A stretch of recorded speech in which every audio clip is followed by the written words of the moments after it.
तो स्टूडेंट आज हम बात करने वाले हैं प्रेपोजिशन की। प्रेपोजिशन का मीनिंग क्या होता है? जो हमें नाउन या प्रोनाउन की पोजीशन बताता है। ठीक है, इसके नाम से डिसाइड है पोजीशन, मतलब कि हमें क्या बताएगा, ये पोजीशन बताएगा। इसमें प्रेपोजिशन में हम दो टाइप से बात कर सकते हैं, हम फिक्स की बात भी कर सकते हैं और प्रेपोजिशन नॉर्मल की भी बात कर सकते हैं। तो आज हम डिसाइड करने वाले हैं फिक्स प्रेपोजिशन, जिसमें पहला है टॉक। टॉक के साथ हम विद का यूज़ भी करते हैं और टू का भी यूज़ करते हैं। अब हम एग्जाम्पल से समझते हैं कि हम विद और टू को कैसे कैसे समझ सकते हैं। अगर मैं एग्जाम्पल लूँ, while I was talking dash the student they were busy making notes of it.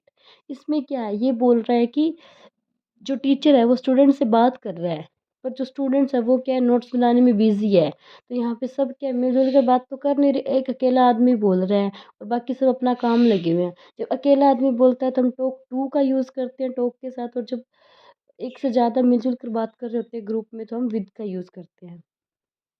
फिर हम बात करते हैं एंग्री की।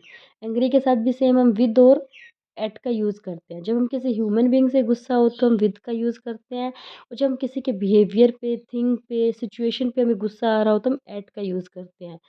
For example, the policeman become angry dash the Riders behaviour.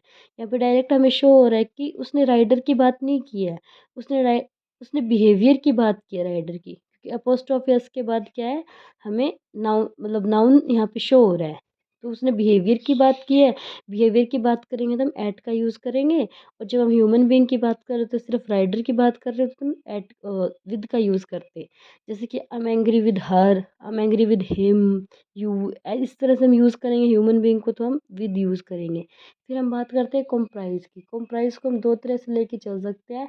इसके साथ एक्टिव वॉइस में तो यूज़ नहीं होता प्रेपोजिशन का, और जब हम पैसिव की बात करते हैं तो ऑफ का यूज़ करते हैं, कॉम्प्राइज ऑफ। ठीक है, इसको थोड़ा सा अपने को और डीप में समझना पड़ेगा। इसमें क्या है, हमारा जो स्टेटमेंट एक्टिव वॉइस में है तो आप कंप्राइज के साथ कोई भी प्रेपोजिशन यूज़ नहीं करेंगे।